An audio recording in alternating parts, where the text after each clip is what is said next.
All right. So welcome to our next meetup / podcast for the Event Professionals Network. This one is actually going to be regarding an article from BizBash. The talented Claire Hoffman got a bunch of event planners together on LinkedIn, and they provided feedback and advice to newbies in the event professionals community.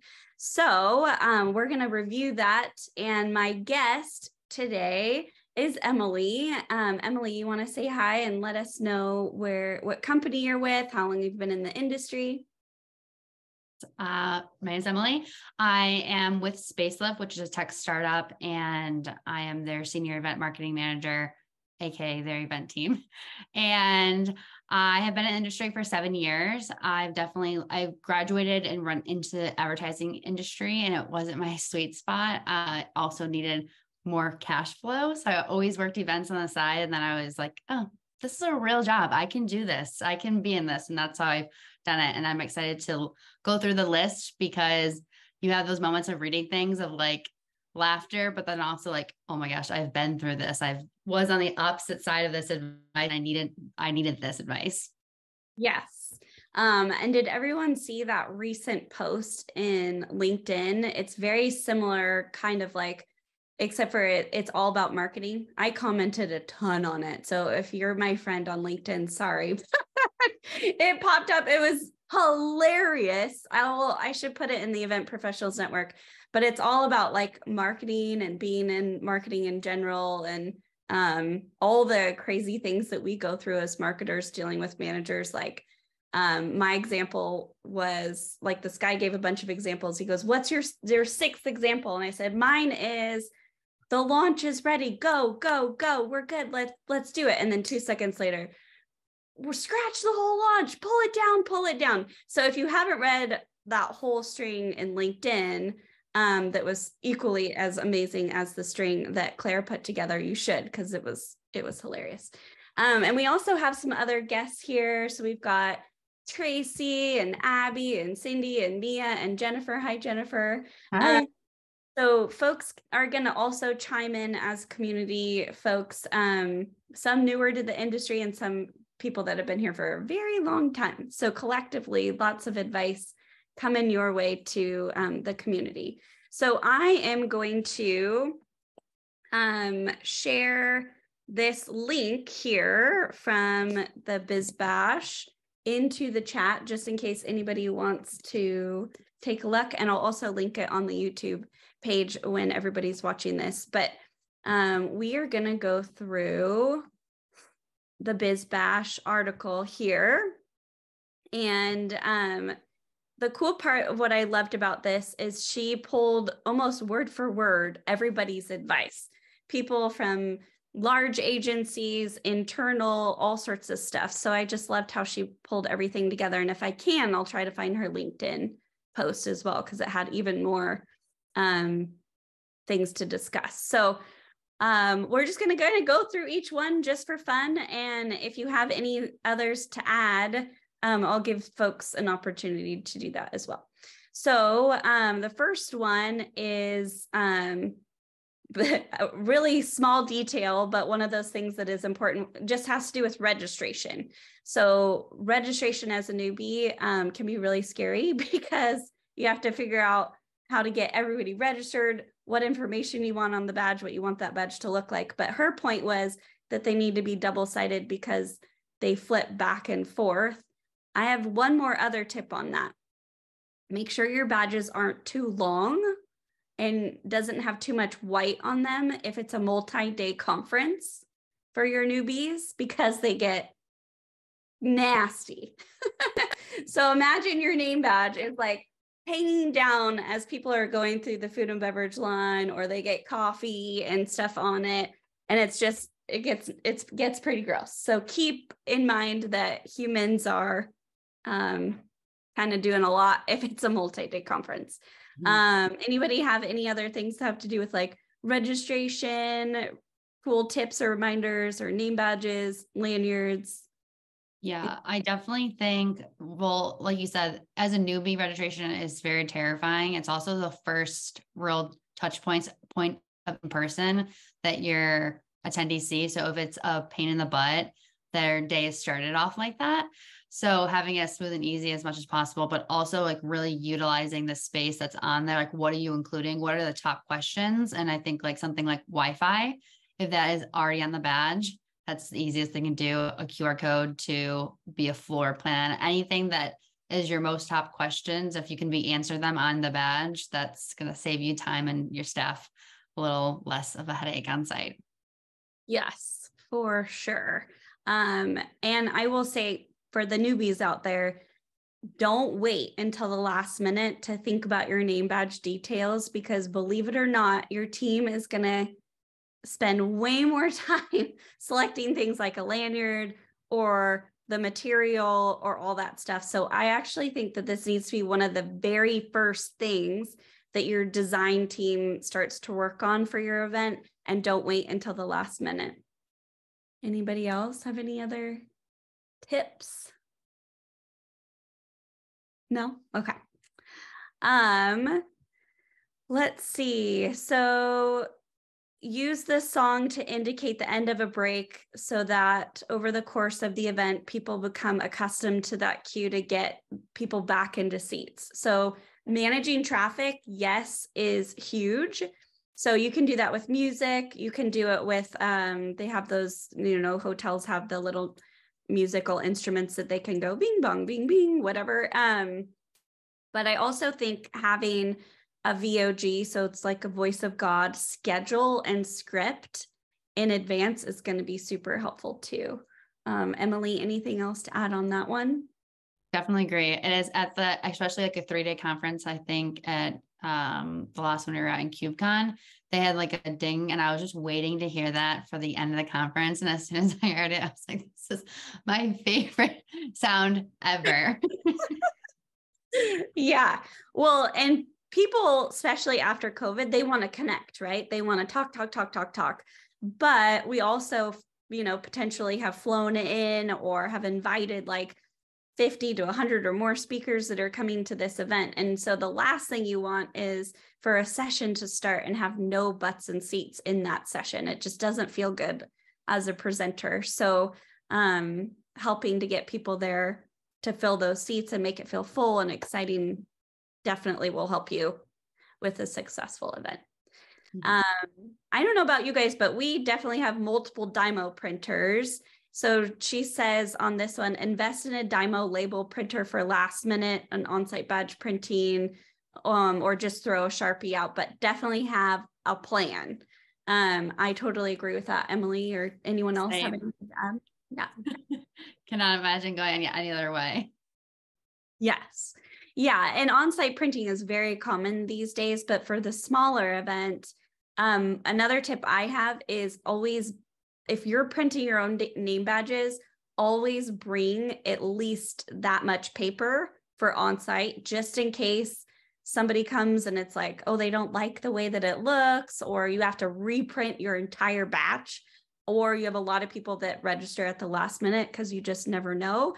And then we always pre-print with the, logo or whatever on it to make sure that we can handwrite on site, just in case like the Dymo label printers run out or something like that. Kind of making your plan and then making your also like what are all the things that could go wrong plan.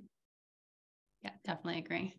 I'm going to skip number 4, but number 5, look for speakers who are already in the city around you for your dates. So for example, if you're having a show in San Francisco, there's great people that are already there. So yes, on the speaker side, but also I'm going to say on staffing. So one thing that newbies tend, and not even newbies, just anyone in the industry tends to forget, is how expensive it is to fly everybody in.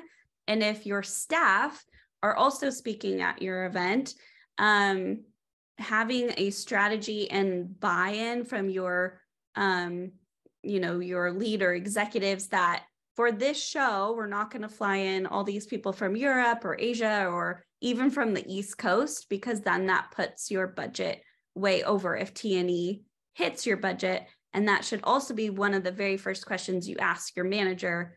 Does T&E hit my budget, or does T&E hit a T&E budget? Anything else to add on that, Emily? No, I definitely agree. We're in the same situation, trying to do cost savings. We're a fully remote company. So we are looking at events specifically and being like, well, who can we send? Who's already there? What makes it easier so that we're not spending more than we need to, especially this year. Yeah, totally. And this year, yeah, like you said, especially because budgets are just being cut across the board. So I'm going to unshare my screen for a little bit so we can see smiling faces so the heads aren't so small. And again, the link is in the meeting chat if you want to open it up on your own. Then we have some more tips here that we're going to go through. And I love this one. It's called make sure you have an event in a box. Everybody defines this differently, and everybody's event in a box technically should be different for the types of events. But what do you usually have in your event in a box, Emily? I definitely have, for staff, I have like headache medication, not feeling great, because you're just like, especially a few long days, you're putting your body through it without even realizing it. I'll do like liquid IV and then just being like, you're not dehydrated now. In 12 hours, you will be, because you realize you've taken the one sip of your one water bottle you've opened. So anything like that to take care of yourself, because physically you're exhausted no matter what. Even if you get all this you need, you still are just exhausted. You're talking all day, you're on your feet likely. So that is like one thing I always make sure we're doing, make sure you're taking care of yourself and the staff, even if it's in the morning. Here's your pep talk. Okay, everyone, open up your water bottle, put a liquid IV, shake it around, drink half of it before we leave this room, because it just goes by quick and you don't even realize it. So that's definitely something I always make a budget for, or at least I'm buying or bringing my own stash. Yeah. And I know other people can chime in on this. So anyone else want to chime in on your magical items? Sewing kit, Band-Aids, for sure. Anything. I felt that the event kit, when people come up to you and they have like an emergency problem that is kind of like personal, like they stained their shirt or their button broke, for you to be able to jump in and save that, like that's, people remember how you make them feel, and you really make them feel like cared for. Yeah. I do birthday candles in mine, just in case somebody has a birthday. Yeah, I like to do that. And then I also bring food. Advil, yeah, Tums. Yeah, but I bring food because sometimes I'll see a speaker and I'm looking at him and I'm like, you haven't eaten today. I know you haven't eaten today. You're going to go present here, have a bar, here's some applesauce, like to make sure they're pepped up before they go on stage.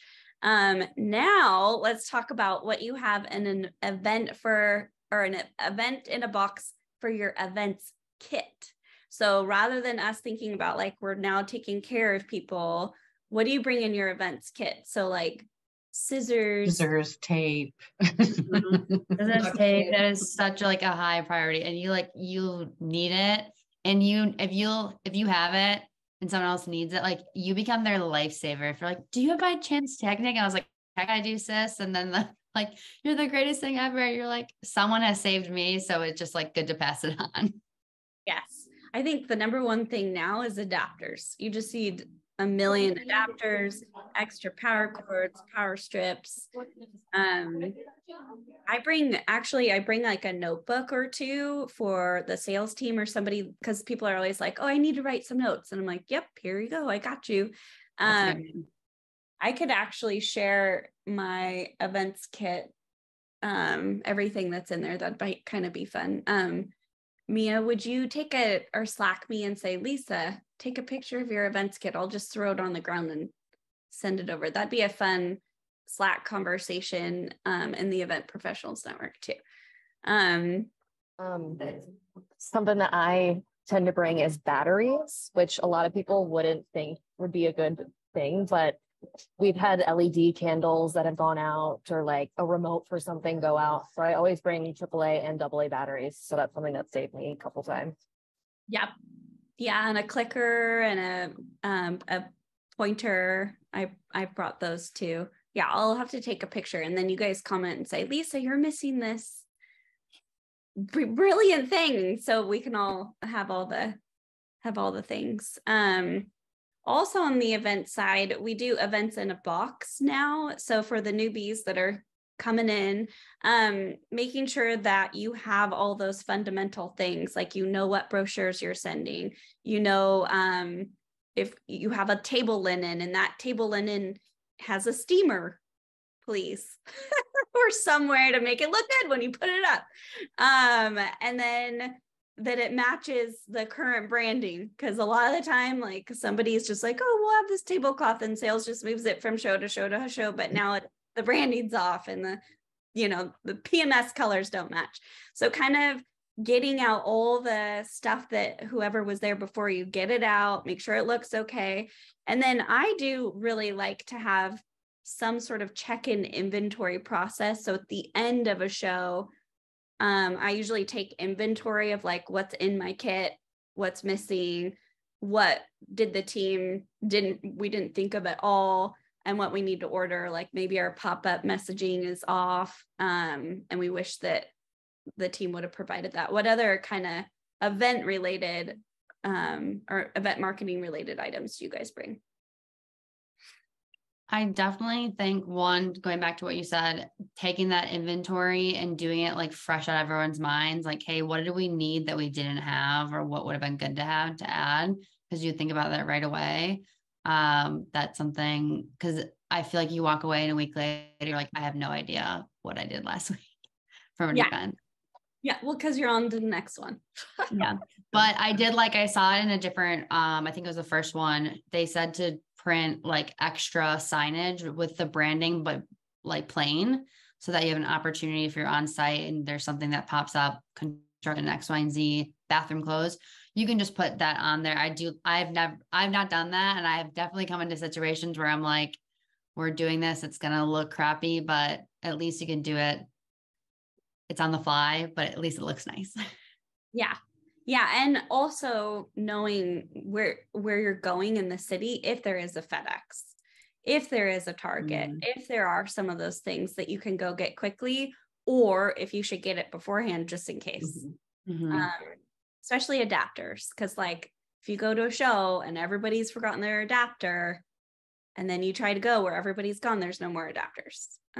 Flash drive. I usually bring a flash drive. I used to work for USB. I know that's so old school, but USB. But the TVs really only take flash. Like they will always have a flash drive. No matter what TV they put on the wall, where it's from last year, from 10 years ago, there's going to be a USB port. That's right. All right. So anything else to add on that for our newbies? No? Okay. All right. So on to the next. So always run all equipment, especially microphones, through testing with your AV team before they leave. So notoriously, they'll come on site, everything will be set. They'll say, yep, we tested it. And then they want to leave. So what are your thoughts on that, Emily? AV is horrifying. AV really makes or breaks. I feel like you're still in an event sometimes, because it can go wrong very quickly, and it's not going wrong when you don't need it. It's going wrong when the keynote's supposed to be going live and you have people waiting in the room, and it's like sheer panic. So I definitely agree with that. And I learned that one the hard way, especially with hybrid events where we were literally learning how to stream content onto a platform, learning the integration. You didn't know that you needed integration, so you're finding out that your platform you have doesn't integrate well. Testing those all out early and making sure that you never knew you needed it until you're in a situation where you're like, this is the worst day ever. Yeah. So I definitely agree.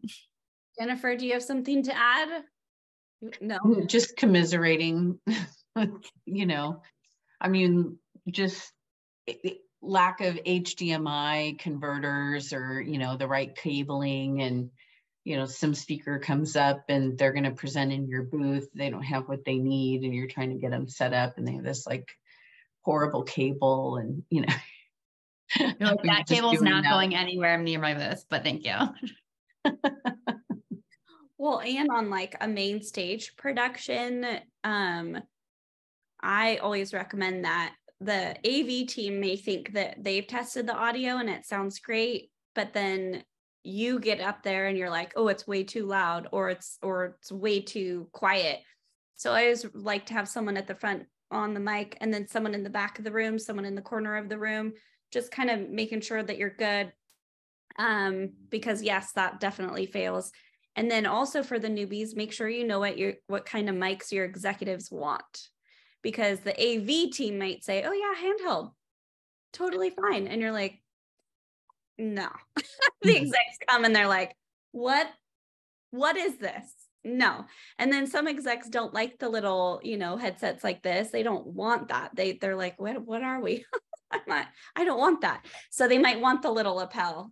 So making sure you know, and when you're doing your AV order, you might think that 4 mics is enough, but then all of a sudden you realize you have 2 speakers on stage, and then you have a 3-person like fireside chat panel coming up, and you have to mic those people while those people are on stage, and you're like, oops, I don't have enough mics here. So you need to make sure that you have enough mics for the people on stage, and then you have enough mics for the people that are waiting to go on stage, and then you have at least one more backup mic, because That's what I was gonna say. yeah.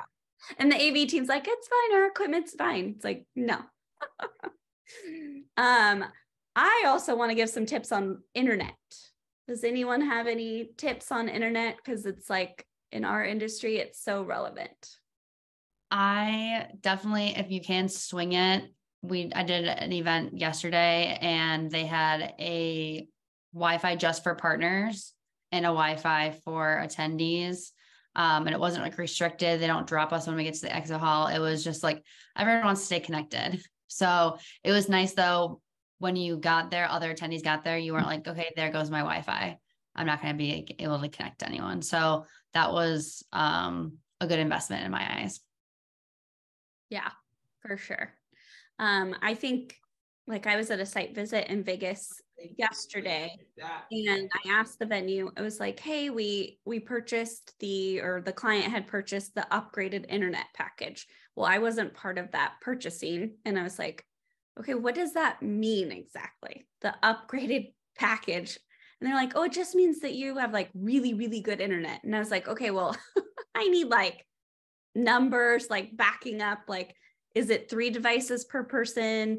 Is it going to work if people are downloading video, if they're watching the stream? Like, what's the bandwidth? I need to know like the details. And they're like, don't worry about it. We've had conferences with 400 or 500 people here. Your group's much smaller than that. And I was like, no. So newbies, don't trust them when they try to tell you that the internet's fine and nobody's had any issues. Make sure you get all the bandwidth information and get that over to your IT teams for them to verify, yes, you're not going to have any issues. Because, as much as we're experts in the events field, we need someone, or I do personally need someone on the IT side to just give that thumbs up and then take it a step further and get that over to the executives and say, this is what we've verified, so that when they get on site, if it doesn't work, because it might not, that you crossed your T's and you dotted your I's, you did everything you were supposed to do. So then, they know that there's something else is going on. So anybody had any like crazy internet situations on site? I have more of a question. So I have an event coming up where we will be having speakers and stuff, and then people calling in to like Zoom and whatnot. Is there any advice that you have to make it a seamless experience? Because I don't have like a ton of experience in that Zoom kind of like calling in to view speakers and everything. So any advice is much appreciated. So is it hybrid? So a portion is in person? Yes. Yes. Okay. So hard line internet for anyone calling in, period, like requirement. And then they must do tech checks. Yeah, I agree. If you can do a tech check beforehand, it's helpful to things if you can connect with them before the event itself and just make sure that they feel comfortable connecting, getting in, because everyone says they're comfortable. Then you're like, find out, you're like, okay, they are not, because they couldn't even log into our Zoom call today. So making sure that they're comfortable. And even if that involves you creating a video of like, you're going to receive an email from me. This is how, and it's like a screen recording of you going step by step. So if they have any issues, require them to get into the room, the waiting room, like 15 minutes beforehand, so they can come late, which most speakers like to do. And then having someone meet them on that call. I think that's not you. So you're focused on other things. If it's just like this teammate being like, hey, welcome, we're so happy you're here. Can I give them a little boost, pump up? Let's just check your audio real quick and make sure you're set. Okay, you have about 5 minutes. Do you want to go to the bathroom or the break? Just that kind of comfortable feeling of like, again, make sure they're there, make sure it's a triple million times check and they're ready to go when you're ready to go for them on site. I have one more tip. Make sure that they check in. I'm going to go ahead and say 30 minutes before, because I don't know for sure that their internet works. I don't know that they didn't forget that they're coming on stage. I don't want them to get pulled into another meeting.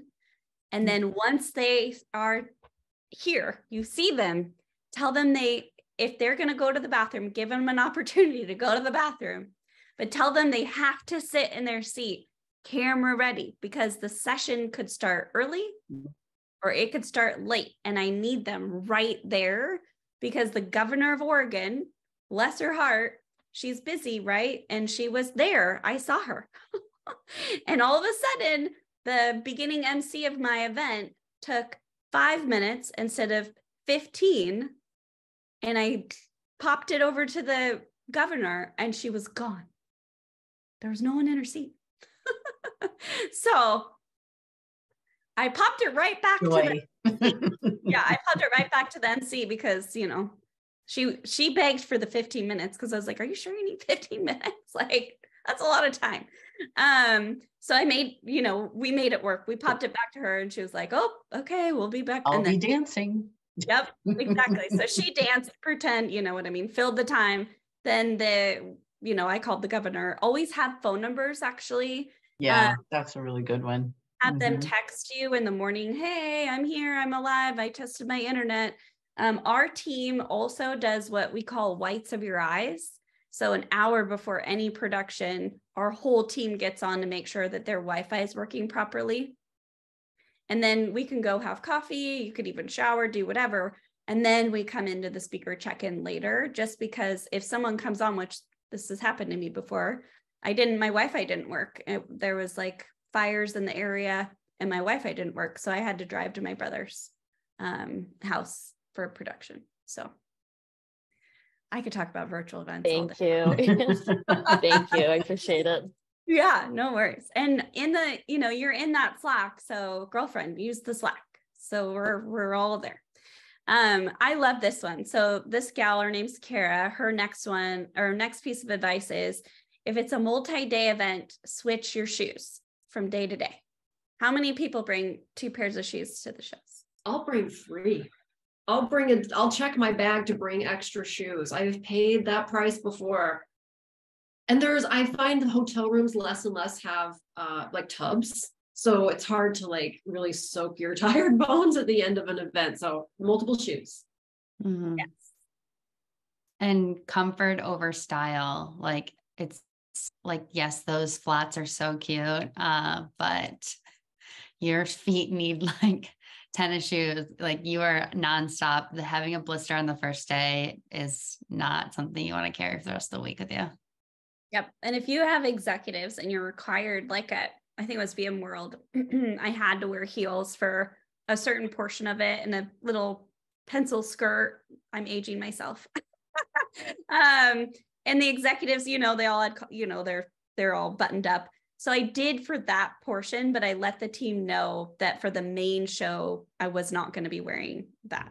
So, be flexible in that. If they're, just ask them, like, say, hey. Another thing I do is I try my very best to book a hotel with a pool and a hot tub. And the reason for that is for those long shows, our hips get really tight. You know, we're down on the floor folding t-shirts and doing all sorts of stuff, walking forever on the show floor. Sometimes like reInvent, you walk like 30 to 40 miles in a week. So I tend to swim and go in the hot tub. I know that's kind of weird because sometimes I run into people in the hot tub and I'm like, but trust me, it's good. And then I have the massage gun too. So if you ever see me at a show and you're dying and you're like, girlfriend, I need your massage gun, you are happy to let you borrow it. But I'll do my hips, and then also I can't really raise my feet, but I'll raise my feet on the wall. And towel, just put a towel down, please, because the floor is gross. So put a towel down.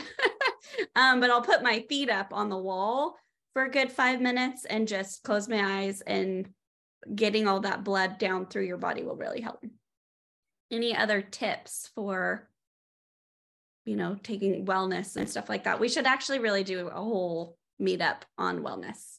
Yeah, probably. At CubeCon, they had some mornings little like shots of like ginger shots or different things. And I was like grabbing those for the whole team. I'm like, everyone's taking one. Like, these are different from the other night, but like, everyone's taking one. And so now, like this week, I'm here in Berlin for AWS, and I went to a market and picked up little wellness shots. And I'm like, you better work.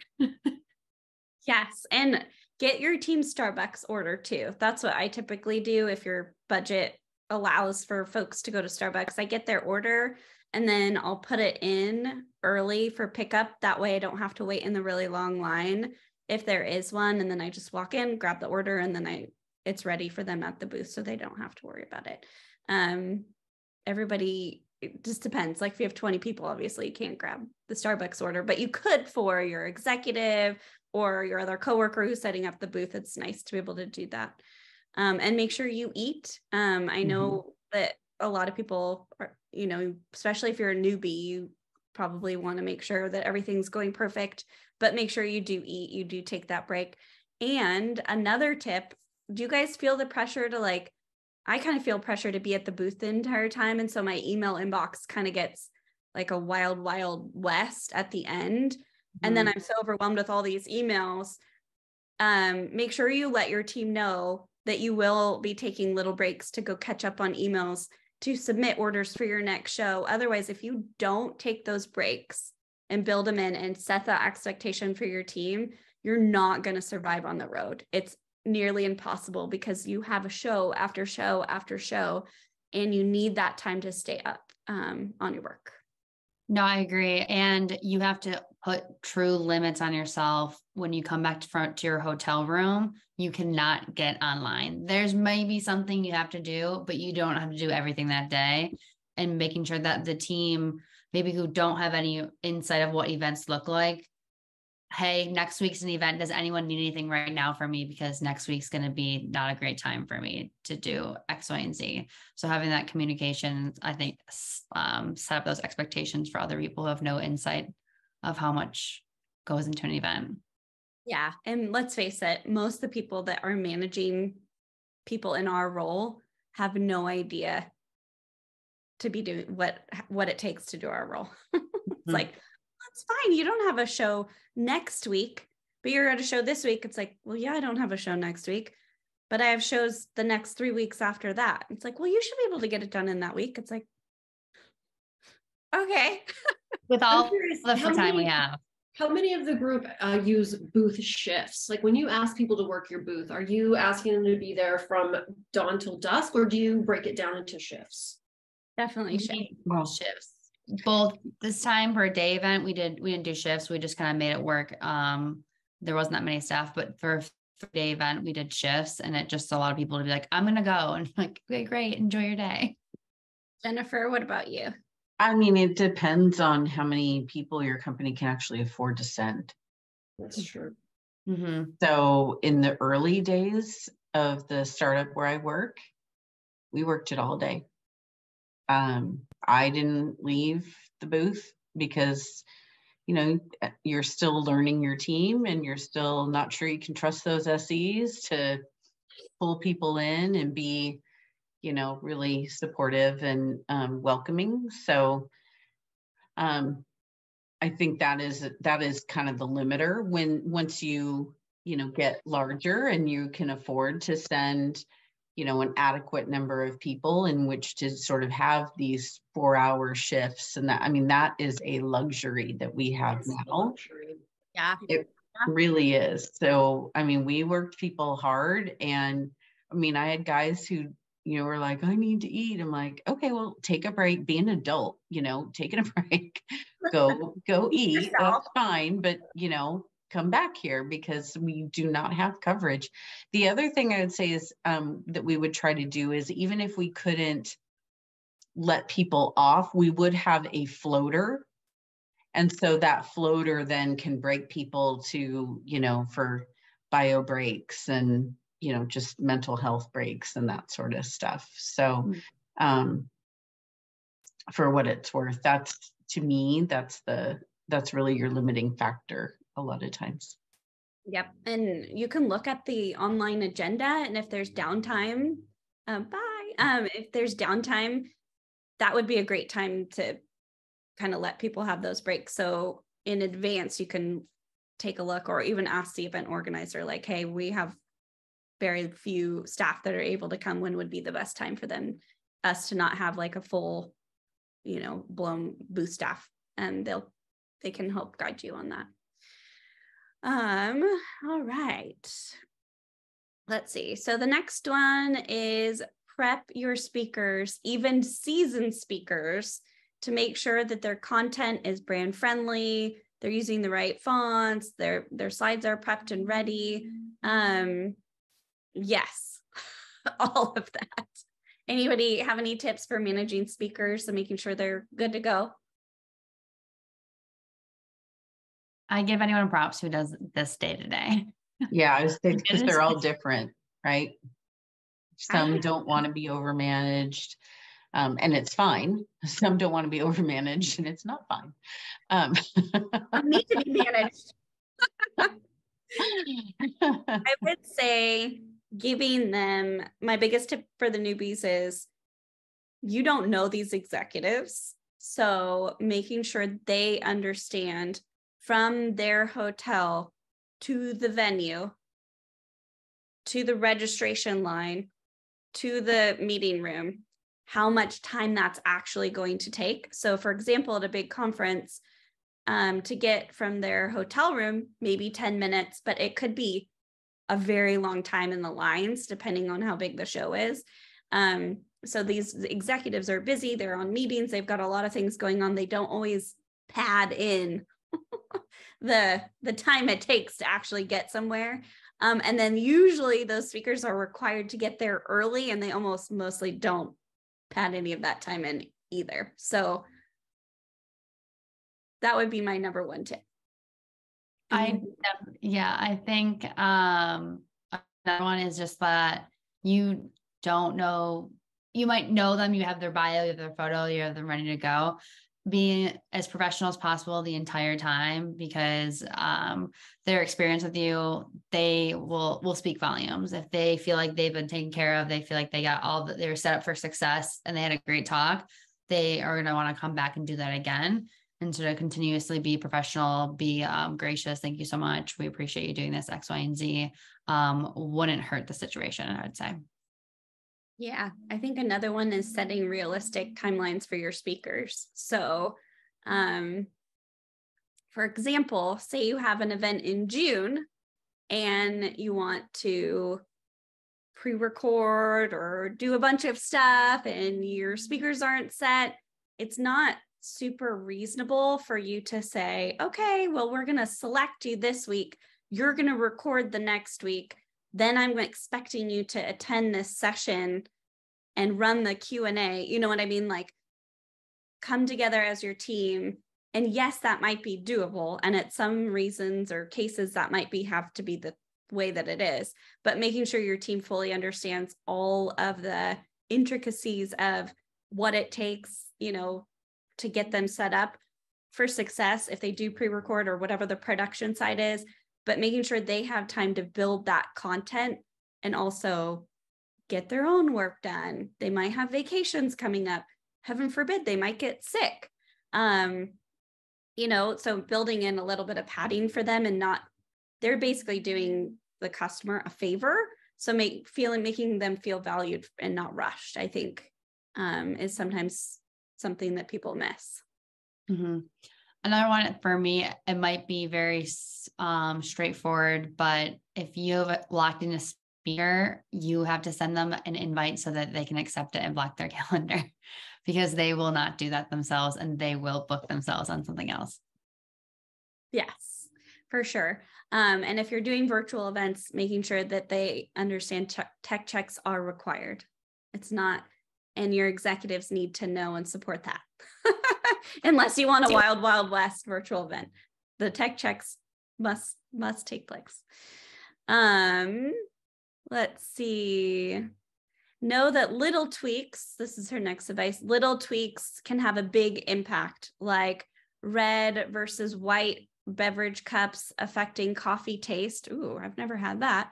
Or curvy lines in the space, making people feel more comfortable. Interesting.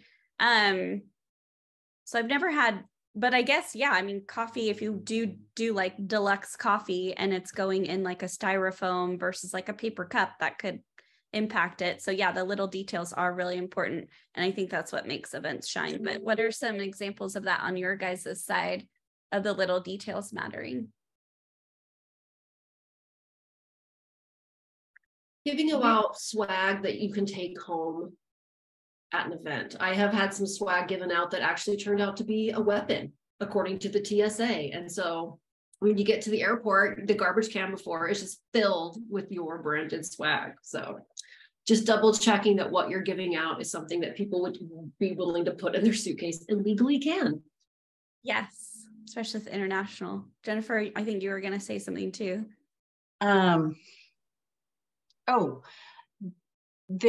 For some of your folks who maybe are a little more high maintenance, sensitive, whatever term you want to use, we did some things like send them a fruit plate, right? When they get there and check in, and just like another extra little like, thank you for doing what you're doing for us, whether they were a special speaker or, we'd been asking them to do something extra, that kind of thing. It was just sort of a nice thing that they actually really appreciated. I was sort of skeptical as to whether or not this would make a difference, but they really were like, oh my gosh, that was so nice. I really appreciate that. It was perfect. So yeah, people remember how you make them feel. For sure. Emily, anything else to add? Yeah, I like that. We did room drops. We have had I know if there's a much bigger event, it's hard to do more things, but we did handwritten notes, and we're all in the office. Everyone, here's a script of what you want to say, write it. Yep. And let's get this going. It makes just like that little difference of like, oh, like they took a second to do this, and they might throw it away and I might go to a garbage can somewhere, but that's, I think, like you said, just something small. I think it stands out for the most part. Mm-hmm. Yeah. One thing I think that helps us as a team make sure we have those little things not only thought about, but actually executed is by having a rock solid run of show. And I've always done run of shows, but I think with the birth of virtual events, the amount of time we spend on run of shows now and the amount of positive impact we can make for our customers by having those tiny little details in there. Did this get done? Did that get done? This person's coming from the airport. All those little things, thinking through those before the event and then communicating them to your partners and your vendors and your team helps just everything on site be very low stress and more enjoyable for everybody. So if you haven't done a run of show, reach out to me. I can send you a template, but I highly recommend a solid run of show. All right. So we have about 5-ish minutes left. I'm going to keep going unless anybody has some like aha moments they want to share. No? Okay. let's see, I'm going to skip that one. This one. Okay. How many people pad their deadlines and give their managers the real date? So I once had a manager who said, Lisa, I want the actual deadline date. I don't want you to pad these deadlines. I want to know when it's actually due. And I'm thinking, No, you don't.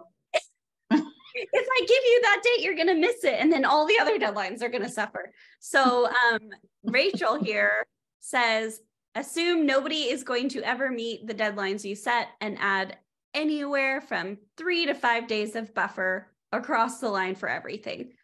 Amen, sister. Yes. Yes.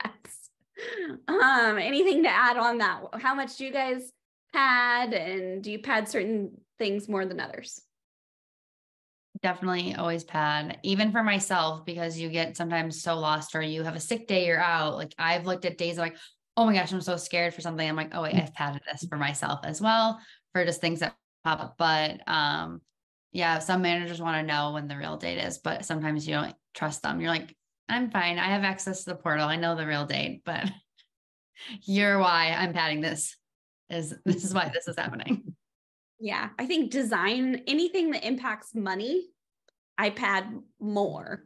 So design dates like for expo and printing and stuff like that, I never give that date to anyone, not even anyone on my team.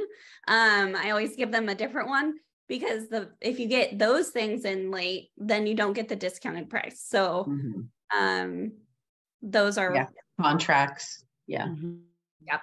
Yeah. But yes, pad everything. I think anything to do with content, content is a struggle to get across the line, because a lot of people are doing you favors to bring that content in. So making sure you pad that, but also there's that the realistic expectation, right? Like some conferences require you to submit your slides beforehand, period. But is that necessary? What's necessary? What are people looking for? Kind of asking some of those questions. Don't just do something because someone's like, well, we have to do this. It's like, okay, how much pre-show time did they have to create their slides? Is that reasonable? Okay, we get the slides. Now who's going to review them on product marketing? Does anyone have bandwidth to actually do that? Mm-hmm. No. Most of the time the answer is no. And then you get those changes back and you send them to the speaker. What's that expectation? Or is someone meeting with them? Are they sending their slides back? All of those tiny little details throughout your entire program can impact your team. And I think, we're setting the pace for the entire project plan. So yes, definitely buffer everything. All right, 3 minutes left, but I think this is great. So the next one is floor plans are part of your job. Do you know how many planners think we don't need an event floor plan, or only worry about the pretty side of the planning versus the logistics? So yes, floor plans are really, really important. Any comments on that, Emily? Floor plans can be a big headache, but if you have someone you work with, or someone who like loves them, let them do that. It also just helps you on site if you immediately know where something is. If you've been looking at a floor plan for 4 months, like you've memorized it without you realizing it. Well, also I did a site tour yesterday, and we had a plan of putting a bunch of vendors in a foyer. And so the first thing I asked was, do you have the power to support the plan that we have here? Do we need to bring in more power? The event's not till September, but I'm asking that question at the beginning of May. I think a lot of newbies might not even know to ask that question, because they're like, well, it's a foyer, there's power there, it'll be fine. And the expo team probably assumes that too, but for this particular venue, they don't have the power that we need. So there'll be some additional order forms that need to go in. So the floor plans and asking some of those questions at the very beginning will help ease the planning process through the end. Yeah, I know we're at the end of close to the end of time. I think all of these are such good topics that if we can create a database of like everything of like what you should be asking on a site check plan, And that's not just like for newbies, that's for everyone in this new day and age. Like, what are people asking the first time they see a venue? What are people packing in their event kit, X, Y, and Z? And then we can go back and look at it. That would be, like, I think, very beneficial. Yeah, we have some sort of spreadsheet. I feel like we've started it. It's for site searches, right, Mia? We did a site search one with like a bunch of trade shows and stuff, but we could add to that. But yeah, so the next upcoming webinars, we've got webinars on how to build a community, how to work and partner with your strategic design team. We've got lots of webinars coming up. So if anybody wants to co-host, like Emily did, just let me know.